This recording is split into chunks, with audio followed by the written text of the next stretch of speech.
si Leo Martinez at kayo po ay nanonood sa Flash TV.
Everyone, it's a beautiful Thursday once again.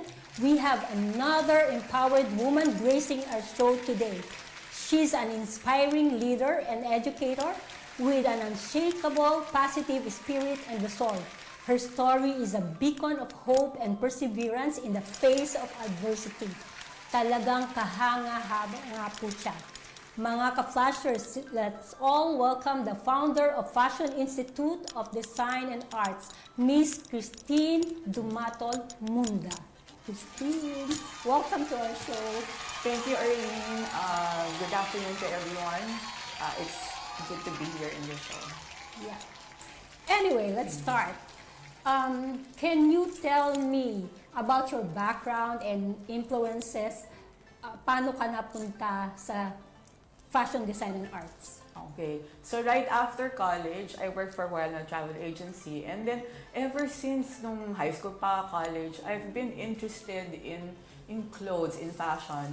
So, especially nung college, whenever we go out to parties or anything, mga gimmick, yung mga friends ko, barkado ko, they usually ask me, oh, you know, what's good to wear? And we usually go shopping together. They ask me for advice. So, ever since, mahiling na talaga ako sa mga fashion.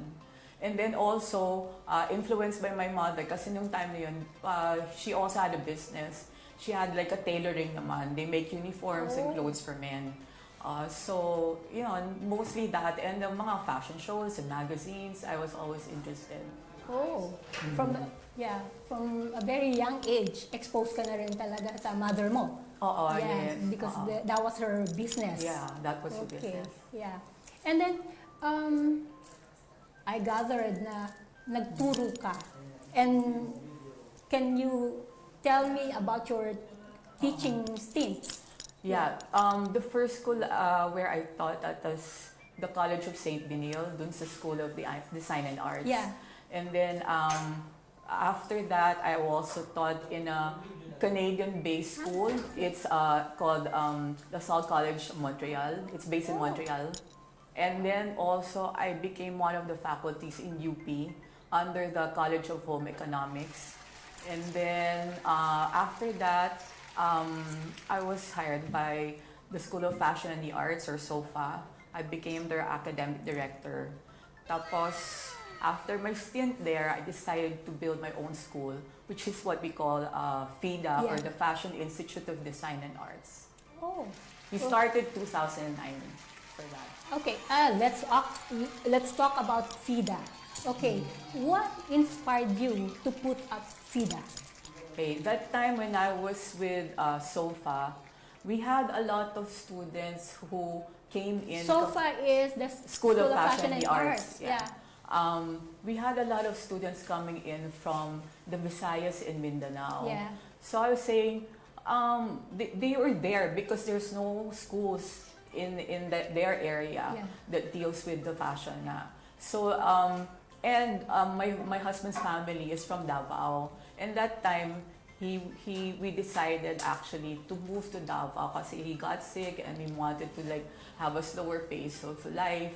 So when we moved there, initially that's the business na I decided if I'm gonna be there, I wanna open a school. And Okay. since I was academic director already, I knew the whole program. So I Yeah. knew what program to offer when we got to Davao. Oh, talking about the fashion design and art, how do you approach the curriculum development? And what was your competitive edge that time? So since I've been through a couple of fashion schools already, I know the strengths and weaknesses of each program. So this time, I wanted to focus more on the technical skills. Yeah. So our program is really heavy on the technical. So the technical meaning sewing, pattern making, draping, and then illustration or drawing. So mostly on that.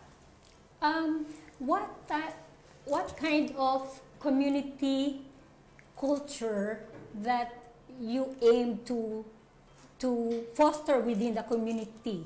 Okay, that one also, since we were a smaller community compared to the Yes. schools here in Luzon, we wanted like a community where everyone's like open into suggestions and helping each other instead of like actively competing against each other. So more like sisterhood or more like a family atmosphere. Okay. So, how many students yung sa school nyo? How many ang It depends population? on it depends Depende. really. Oo.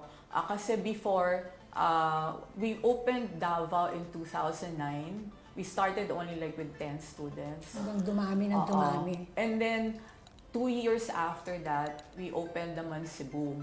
Oh, So there was a time we had like more students in Cebu, but Yes. now kasi when the pandemic happened, we decided to close down the physical school and just offered our classes online. okay. Yeah. Yeah. What are the biggest challenges that you faced being a founder of a school? And then for academic affairs also? The challenge siguro it's also hard to market kasi Okay. 'di ba like before they'll always say Manila naman talaga yung fashion ganon. So for us to like introduce ourselves that that to tell them that we also offer the same level of kind of education if not more and actually international kasi all our books or references for our classes are really international based. Okay. Let's go to industry trends. How do you stay current with industry trends and developments in design and art education? Okay. For that one, before, we used to bring our students every year to mga fashion weeks. Oh, yeah. Not just here in Manila before when they had fashion week here, but yeah. we'd also bring Yeah. them in outside the country. It's usually in Hong Kong. We usually bring them like twice a year in Hong Kong. And then also there, we have sourcing trips. Like Okay. for example, we bring them to what do you call this? Before it used to be Design Center. Uh-huh. They have their books of predictives wherein they give you forecasts of what's going to be in trend for the next 2 years, 3 years in different seasons like summer and spring, winter and fall. So yun, we expose them to those things that are available where they can do their research. Okay. What do you see yung opportunities for growth and innovation in your school? Opportunities, well, looking at it from the business side, Yeah. the next thing actually that's on my mind that we're planning is to offer it as a franchise. Okay. So, kasi I'm already 60 and I'm medyo pa-retire na. So, instead of me handling the schools in the different regions, Yeah. I'm offering it as a franchise. Oh, okay. So that's one of the thing that we plan to grow into. And then also, kasi we've been in the business since 2009, and then we really just offer fashion related classes. But there are some people also who's asking na, are you offering interior design? Yes, So that's something also that we might look into in the future. You might consider offering. Because it's also art related. Yes, And yes. also, I took classes also from the PSID, or Philippine School of Interior Design. So I have some background in that also. But then you mentioned to me when we were talking, you also studied in California, right? Yes. Right after college, where I took my ABBA, or business ad, I took a course in the Fashion Institute of Design and Merchandising in California. I started first with the merchandising class or course, and then after that, I took a 1-year course in fashion design. Oh, okay. Anyway, so matanong kita, what is your perspective on the intersection of art, technique, and technology? Art and technique. Yeah. Kasi, of course, some people know it's already innate that they have that creativeness or yes. art in them. And then, for like in fashion design, if you have those ideas in your mind and you want to enter into this industry, it's a big plus if you have the education background. Yes. So that means learning the different techniques on how to express your ideas. And what's the other word? Technology. Technology. Yeah. And technology is very important. Yeah. Kasi especially now, diba, there's so many things, technologies happening so fast, Yes. you have to adapt to it. So that's also one thing. Like for example, you might have the skills or the creativeness, and then also the technical know-how, and then you also need like to be aware of the technologies, like let's say yung what do you call this, like vlogging, if they want to promote your Yourself. craft or your Yeah. business, you Yeah, have your to know what's available there. Yeah. Anyway, so can you describe the type of art programs and courses that you offer at your school? Okay, with FIDO, we offer all fashion-related classes. Yeah. Our longest program is a 2-year program in fashion design merchandising. And then we have also, that's both technical skills and also some business skills compressed into a 2-year program. Holistic yung Holistic niya. siya. Oo. Okay. And then if you want naman, you don't want to do business, but you want to focus just on the technical, we have a 1-year program in design. And then if you want just the merchandising part, we also have a 1-year program in that. So it's a variety of program. The longest 2 years and the shortest is 3 months. Okay. So since you did mention about online classes earlier, so do you really think that online classes, they're effective in carrying out the mission and vision of FIDA? I would say yes, kasi we've been doing it for like, I think for 4 years already. 4 years already? Yeah. And Since the pandemic? Since the pandemic. Okay. And then also we've been producing good quality graduates as well, who are doing well right now. So I would say, yeah, the online courses also is good. And also, kasi aside from like regular students, we have students who are like, single moms or working students. They can attend to their kids. We make it more available to them. And then the online classes are also real time. Yes. So and then the instructors there the whole time, they do demos, and then after that you have activities and then things also to submit. So it's not just like you just watch a video and then that's it, but it's also done real time. Real time. Lahat ng ginagawa nila, yung pattern making and everything. Yeah, okay. So, yung campaign nyo for this year, turn your dreams into reality. Right? Okay. So, what qualifications and experiences do your instructors have? Okay, most of our all of our instructors are industry practitioners. Okay. A lot of them have been in the industry for years kasi we have instructors who like work in Dubai before, who are already like been the designer for Yes. more than a decade.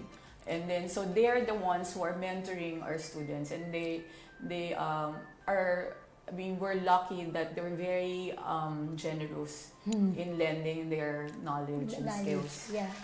So, and how do you measure success and growth of your school? Ano yung We metrics? measure the success through the graduates that we produce. Yes. And how they're doing in the industry. So that's one big thing. If we see them like winning awards, when they join competitions, or when they're doing like international shows, I think that's how we measure our Can you success. name a few na talagang sumikat na, di ba? I'm sure marami. From Davao, one of our first graduates is Wilson Limons, the creative director of Nino Franco. He's done shows in Austria, in Japan, and in New York. And then we also have a graduate in from Cebu, who's one of the famous designer now in Cebu, currently young designer in Cebu, Aya Coca. Yeah. Yeah, I've he's heard joined that. also a couple of competitions, and also he's won like best designer in Australia. Wow. Yeah, and I think he joined one of the competitions there. Tapos you have yung mga sa New York fashion show, di ba? Yeah. Na And nakasali. then we also have a student who works now in Dubai, who's like one of the designers of I forgot his name. Pero Basta, sa Dubai. yeah. Okay. What do you want your legacy to be? Legacy. I want to, well, as a school and the founder of the school, I want us to be known as one of the fashion schools outside Manila. Okay. Mostly in Mindanao and the Visayas. The region. Visayas. Yeah. Do you intend to have also here in Manila? Yeah, we did try before, but it was a small school, like a sewing school lang, mostly for kids. Okay. If, like I told you, we plan to do our franchise in the coming years.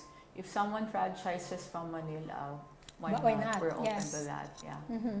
Okay. Let's talk about your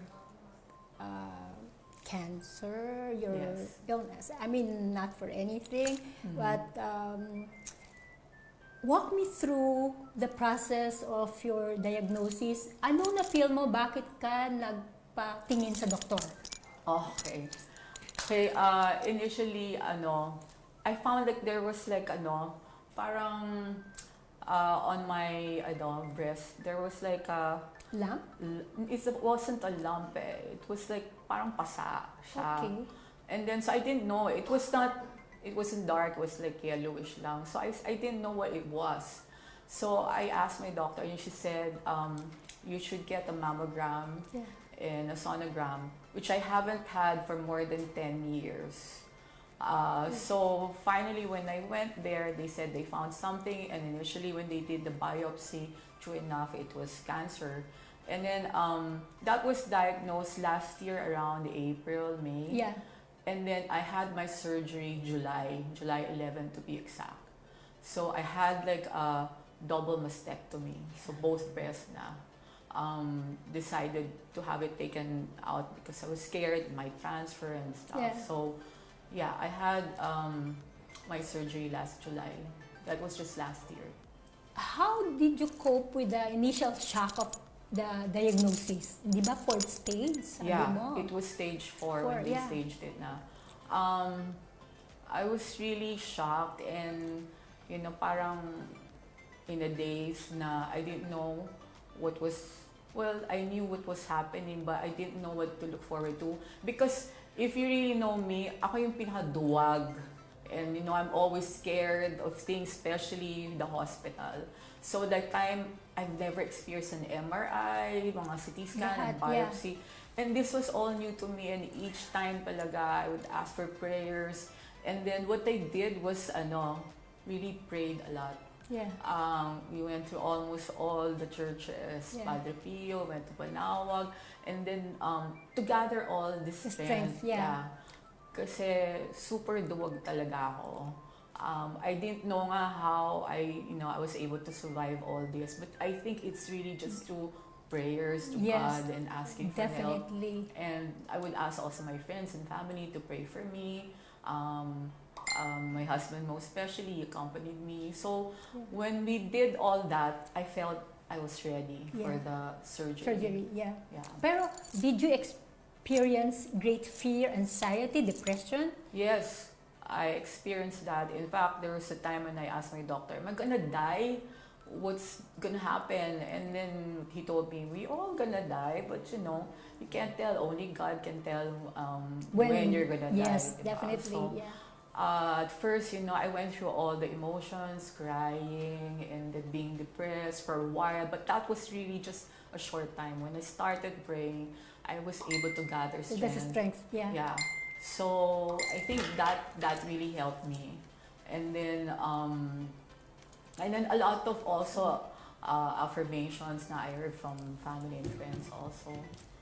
And then I tried not to think about it. I was looking at the brighter side. Hey, I'm gonna get better. I'm getting Positive, talagang being positive. positive Yeah, about it it. really helps. Sobra. Yeah. So and then that time na I wasn't. What I did even during my when I went to the hospital for the Yeah. surgery, of course I got myself ready. The way I got myself ready, kasi I like mga cute things, mga Yes. artsy things, and so of course I brought all my saints. Nandun siya sa Yeah. room, and then I bought like a bouquet of flowers to make sure that the room looks nice. And then I bought my robe. Pati yung arts lahat. A robe that's like floral and nice na, so I feel like You feel good. I feel good. Yeah. So and then I brought music in my room, and then even mga beddings, I brought my own beddings na floral na doesn't Parang look like hindi mo hospital. feel yung hospital. Yeah. Yes. That's what I Yeah. did. So when they see me walking the aisle when after the surgery, they would see me in this parang very bold colors na floral na robe. Ooh. Parang they're shocked, who's that? Ganon. So, yeah. Fashion plate. Yeah. I tried to make it fun Yes, for yeah. myself. Yun. And I You bought, really did well. I yeah, mean, and like, then I brought pajamas na mga cute siya, mga ganyan with different prints. So, yeah, that's how I... it adds to the positivity, oo, di ba? It does. It Yeah. does. Yeah. Galing. Creating the whole ambience na that's like lively, playful. And, Kasi pag nasa hospital ka, talagang Oo. madi-depress ka. Oo. Oh, galing ah. And how did you communicate your diagnosis to your employees or to your school? That time, kasi I have one of my best friends, si Marie, so she's the one who's like a school administrator. Yeah, no. So of course I informed her. She knows every step of the way. She knew what was happening. Yeah. And she was really big help. She took over for me. And then with my family naman, my daughter, kasi I have two daughters. One is living in the States. She Yeah. came home, and then my other daughter, they came home also to help me out. In your school also. Yeah. Yeah. So they saw what I went through, and then they said, parang, like my older daughter said, I'm proud of you, Mom, the way you handle things. Definitely. Yeah, Yeah. it's not like I wasn't depressed, or I didn't, make it hard for them. Like you said, becoming more positive. Yeah. It really helps. Anyway, what treatments did you undergo and are undergoing? So right after my surgery in July, around September, I started chemotherapy. I had 8 cycles of chemo. 8 cycles meaning for each cycle, there's 3 sessions of that. So mga around 24. And then right after chemo naman, they suggested I go through radiation. And I'm still going through radiation. They said that I have to go through like 33 sessions of radiation. So that's daily, Monday to Fridays. I'm approaching my 8th session. So another like 5 weeks pa. Okay. Uh-huh. Si Christine po kanina galing sa Galing. radiation. Oh Uh-uh. my God, ang galing mo talaga. Caring-carry mo. Parang hindi ka nang galing sa therapy ng radiation. I was scared at first kasi Yeah. I didn't know like what's gonna happen. At first nga, aatras na ako, I was scared. But then, my doctor said, no, you really need it. So I said, I gathered strength and again, prayed for it. Yes. And then so far, So we're doing good. okay. Yeah. Kaya mo. Kinakaya, oo, kinakaya. And with prayers talaga, ardent Oo. prayers, Yes. definitely. And have you experienced challenging or supportive interactions with the healthcare providers mo sa cancer? Well, PhilHealth, I found out, it's a big help in deduction. Yeah. Pero yung mga doctors, wala bang na-stress ka talaga? Wala naman. Wala naman, except yung Tinakot ka lang. ako ng doctor na sabi, if you don't do your duration, tataningan namin yung buhay mo. So, of course, I got scared. So, sinunod ko na lang sila. What self-care practices did you do to help you with your mental well-being? I watch a lot of TV, a lot of shows on YouTube. Mga comedy? More, kasi I'm interested in interior design also. Okay. So a lot of So yung more mga of your passion DIY. talaga, yeah. Yeah. Because that's something na, believe ako, like, how some people in the States, they make their own house. They do the carpentry, the plumbing, and Lahat. all that. So, I'm amazed. So, is this something I can Do. also? Especially, we just built a house. Yes, we moved to the yeah. south. Yeah. Your dream house, right? Yeah, our dream Yes. house, And- our retirement house. So there are things there that I want to learn also. Like one thing na I saw, maybe I want to take a course in woodworks, in carpentry. Maybe. Yeah. So I can create furnitures, mga like that. Or pwede mo na lang, ikaw ang magdi-design tapos sasabihin mo sa kanila Yeah. kung anong gagawin. Oo. Para hindi ka masyadong yung physical work. Oo. So, I mean, those things, I watch a lot of those shows. And then a lot of travel shows also. Nice travel. Yeah. So, And you like traveling, right? yeah, we like traveling, seeing new places. Yes. So even when I was going through this whole therapies for cancer, Yeah. my husband and I still traveled. I would just ask permission from the doctors, it's okay, I'm just taking like a few days vacation, and then they agree naman. Buti, No, life goes pinapayagan on. ka. Oo, pinapayagan nila. Galing. Kasi minsan yung ibang doctors ayaw eh. Diba? Oo. You're gonna be, out, tapos mas susceptible ka sa mga Yeah. bacteria and So ang sinasabi namin also, pag hindi pumayag yung doctor, palitan natin yung doctor. Oo. That's the way to go. Oo. Anyway, how did you balance cancer treatment with running the school? A big help also, like I said, from my friend. Yeah. She was the one who took care of everything. And then the treatments naman, actually, for that year nga, I focused mostly on the treatment. Kasi, Yes. Oo. the sooner I get better, the earlier I can be able of service to the school. Okay. So, yun. So let's talk about the lessons you learned and the advice that you can give people. What lessons did you learn about resilience, adaptability, and priorities in life? Well, number one is to trust the Lord with all your heart. Yeah. Tao lang tayo and everything. Yes. Even we can plan as much as we want to, but if it's not God's plan for us, That's it's God's not gonna will. happen. Yeah. Oo. So of course, not to say na that you don't do anything. Yeah. Of course, you try to help yourself, but God will provide you ways and decisions for you to make. And then as long as you trust Him, you set aside fear and you just concentrate on hope. I think You can never go wrong with you that. cannot, Yeah, yeah. you cannot go wrong with that. Like you said, Okay. diba? Yes. I know from your experience Yes. also. Yeah. It's really the Lord That, is, who can really help us. Help, yes. All throughout Oo. the journey. Yes. He's with us all the way. All the way. Yes, Oo. all the way. Anyway, did your priorities change professionally and personally? I think so. I think I have more empathy now Yeah. with people, especially those who are sick and also undergoing the same kind of situation. Kasi dati hindi mo alam eh. Oo.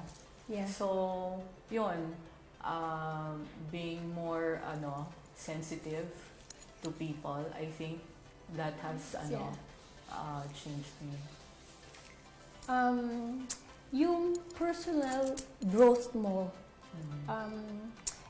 what have you learned about yourself? I learned that I can be fearless. Oh, yes. With God on my side. Dati akala mo, super duwag ako before. Super duwag talaga. ka. So, you didn't know na meron ka palang tapang na hindi mo alam. Yeah. I was a super worrier. I worry about everything.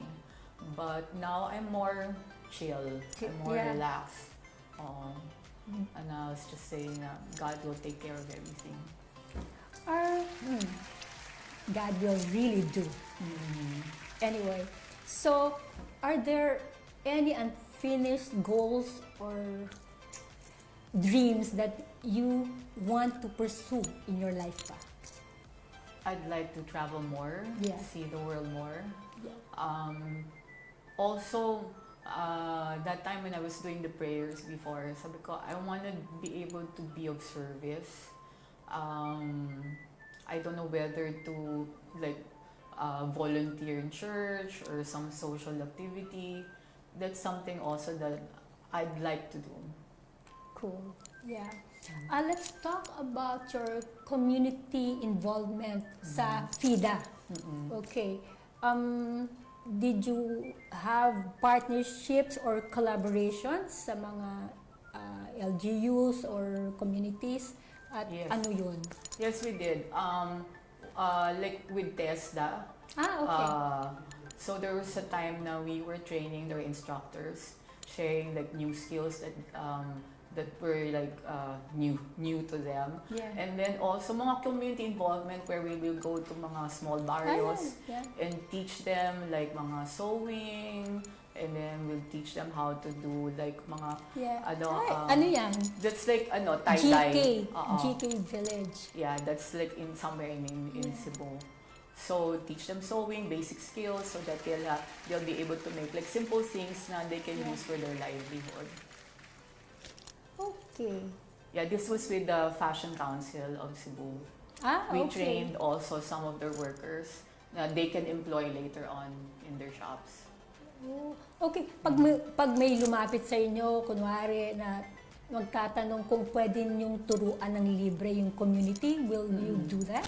Yeah, we usually do that with the communities that we're involved with. Like yung Fashion Council, TESDA, yung mga ganyan. So, if we see it worthy and we're able, and usually it's our instructors and some of our volunteer students who help us with these programs. Oh, nice. Nice advocacy. Pay it forward talaga. Yeah. Anyway, so let's talk about your family. What kind of impact did your diagnosis have on your daily life and relationship sa family? Okay, for one, I think it brought our family closer together. Closer. Yeah, kasi like I said, during that time when I got sick, my daughters they came to help us. Yeah. And then also siguro they realize, our parents are getting older now, so parang they're more sensitive to us and they're spending more time with us. And then also dati wala masyado. So then, they're busy with yung mga kanya-kanyang. And then so now we try to make time for each other. Yeah. Like Weekly? go on vacations. Like my daughters would have Lunches together or something, or dinner. With my daughter who's here, Yeah. we try to see her every weekend. Nice. And then they give me call. They always ask, "Mom, how are you doing?" So unlike before, parang kanya-kanya talaga. But now they're more they spend more time. We spend more time together. That's nice. Anyway, how did your family contribute to your resilience? They gave me strength also. Yeah. Like my husband would come with me whenever we go to churches. Whenever we pray together every day. Dati ba hindi? Oo, dati lang masyado. So, yun. Talagang you became closer talaga. Oo, and then also, you know, we have relatives who like would ask, how are you doing? We've been praying for you. So, you know, a lot of people are like, I realize a lot of people are praying for me. So Yes, that, you know, definitely. that of course gives me more strength and makes me more hopeful. Like, we have friends who offer prayer for me in masses like regularly. Nice. So, you know, that's a big thing na I really appreciate. Definitely. Welcome yung mga prayers talaga. Oo. Talagang pag maraming nagdadasal daw para sa iyo, mas gagaling ka. Oo. Mas mabilis daw. And look at you. Yeah.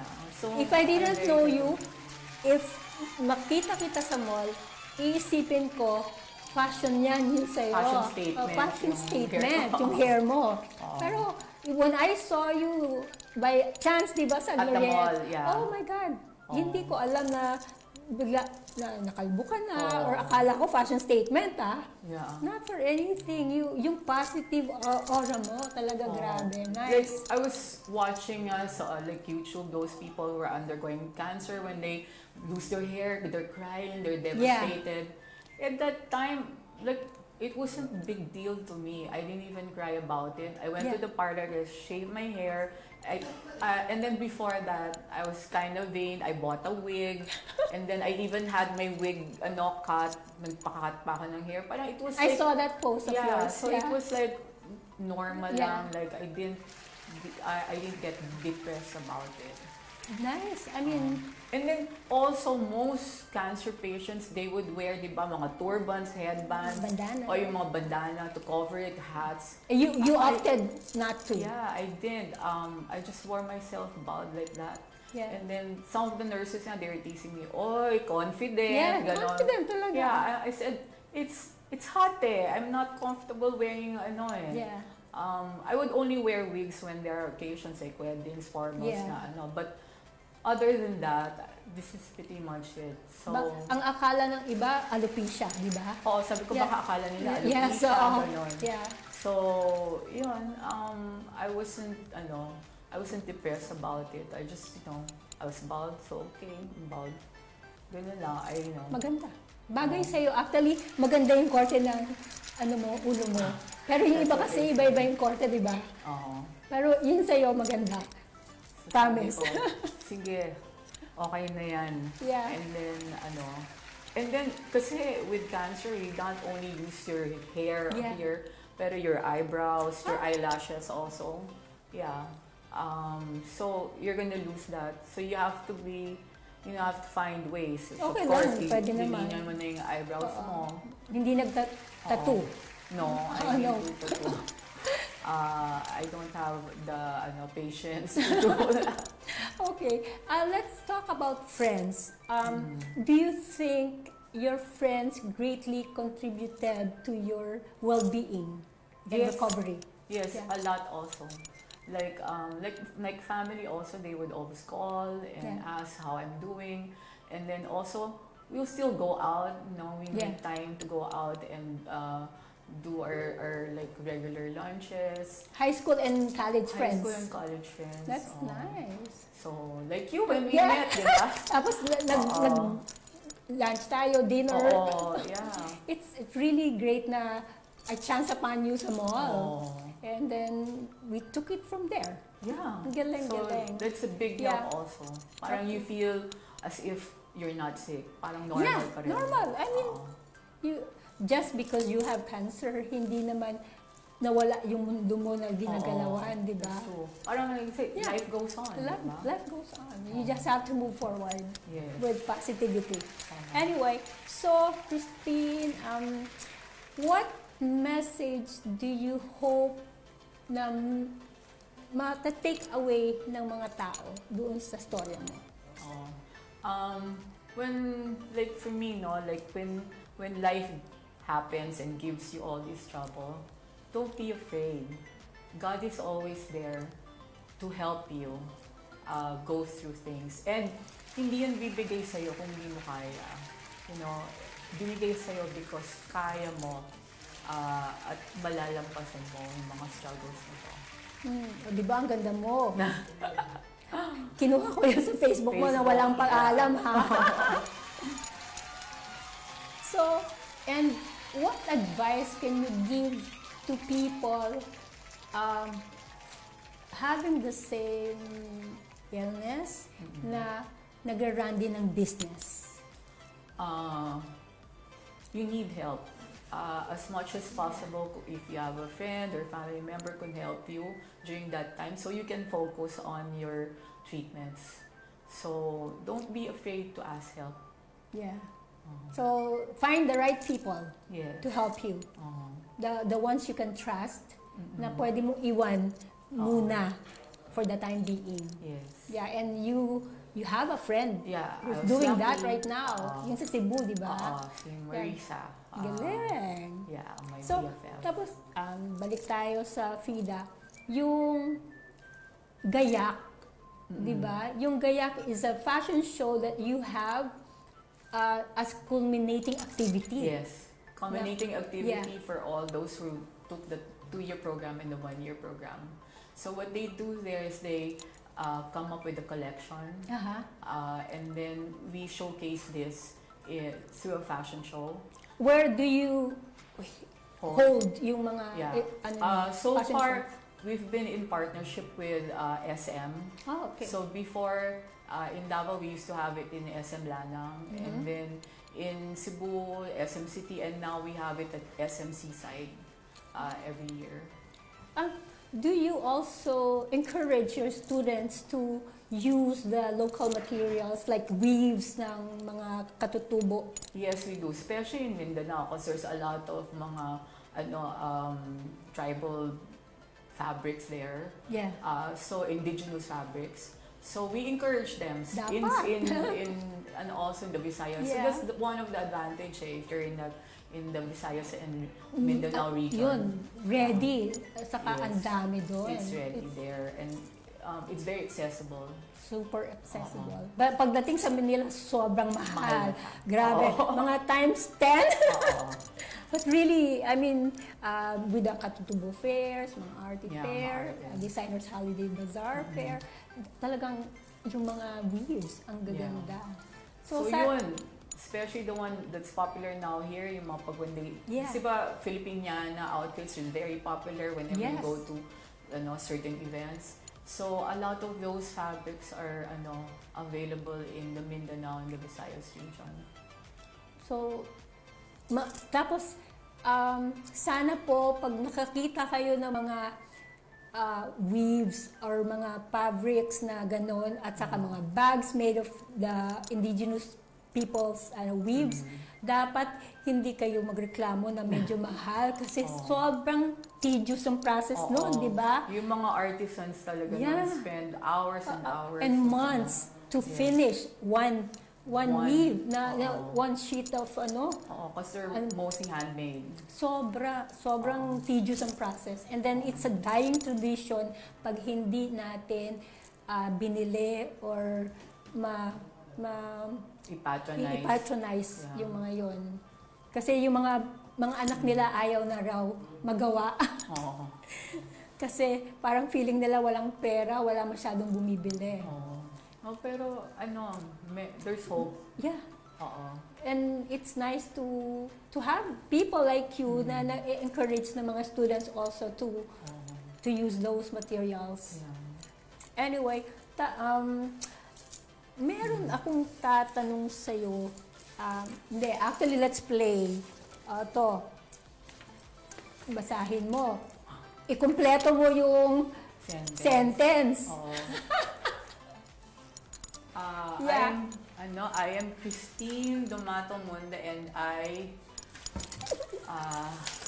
Yan po. I hope to be a cancer survivor. You will be, by God's grace, favor, and mercy. Sino ang gusto mong pasalamatan sa journey mo sa cancer? First and foremost, the Lord. Also, I have devotion kay, sa Perpetual Health, Mama Mary. All the saints na tinawagan ko, Padre Pio, Ezekiel Moreno, Peregrine, lahat yun. Of course, thankful ako sa lahat nun. And then also, I thank my family, most especially my husband, who accompanies me through every sessions of my treatments. And then, I thank also all my friends, like yourself, who constantly check on me. Yeah, so, family, friends, and of course, the Lord. Yun, mostly. Ano yung kaisa-isa mo na wish sa mga cancer patients na depressed ngayon or nanghihina ang loob fighting for their lives? Pray a lot. Kasi prayers will really give you a lot of strength. And then also, wag nila masyadong Dibdibin?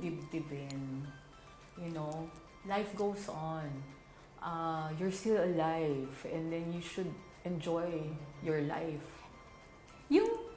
When you had cancer, naging ang buhay mo ba one day at a time? Hindi you plan for like the next 2 months or the next year, one day at a time? I would say yes. Nag-iba? Oo, nag-iba. Yeah. Because I didn't want to make long-term plans. Yeah. Parang what's today. Yeah. Oh, and then yun lang, one day at a time. I didn't want to make long-term plans muna. Kasi talagang parang yung day na yun, yung kailangan mo matapos lang. Oo.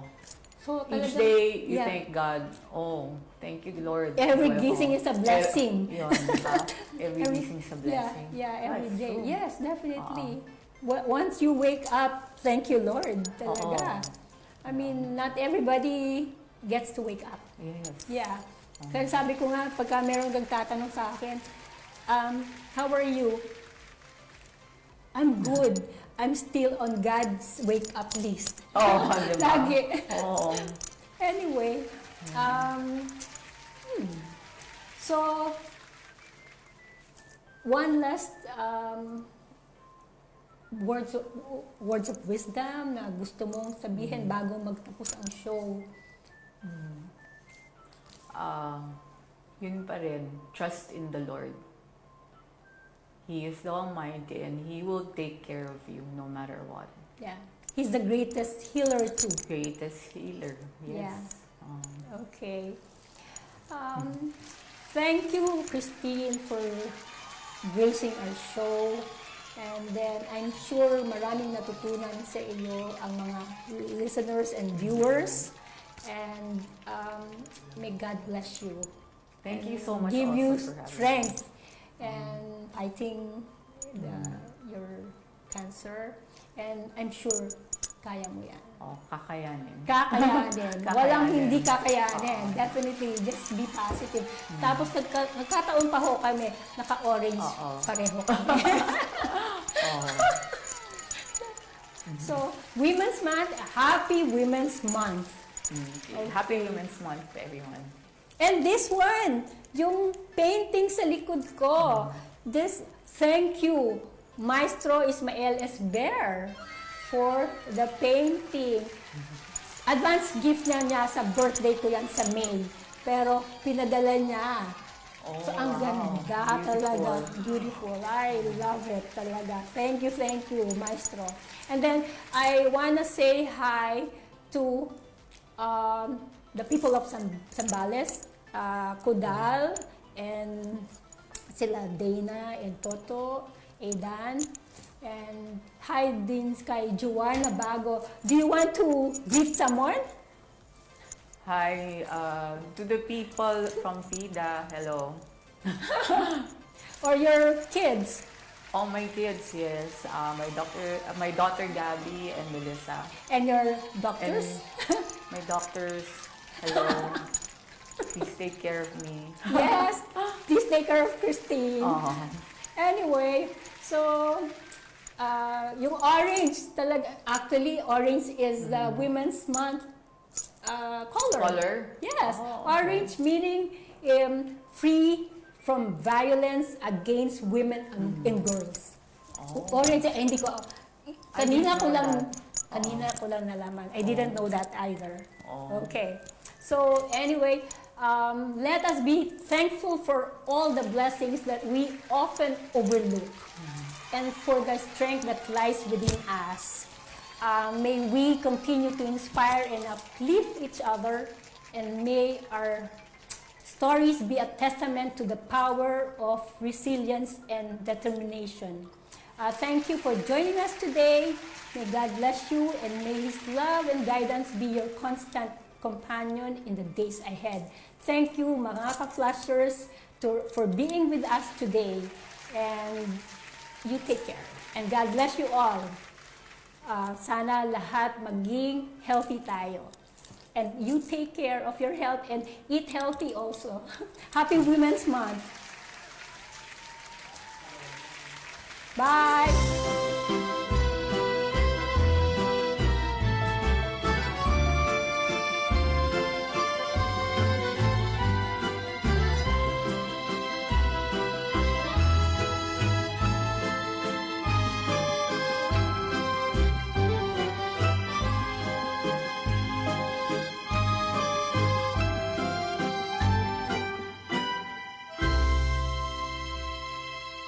Bahaging ito ay hatid ng Chris Marie Builders at 5 Jewels Construction Supplies.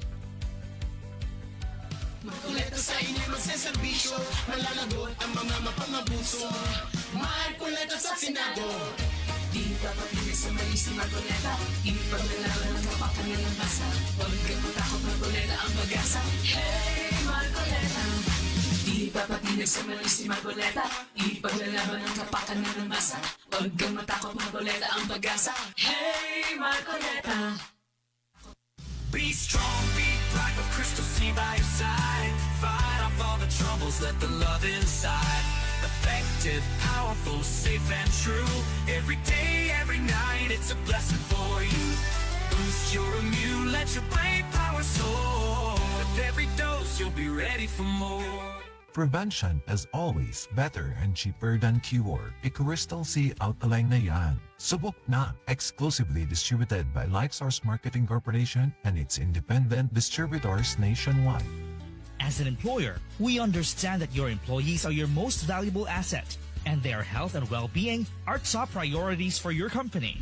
That's why Life Care Buddy, a marketing arm of HMO, is here to partner with you to provide affordable health plan services that ensure your team is taken care of. Let's work together to create a workplace where your employees feel valued, supported, and cared for.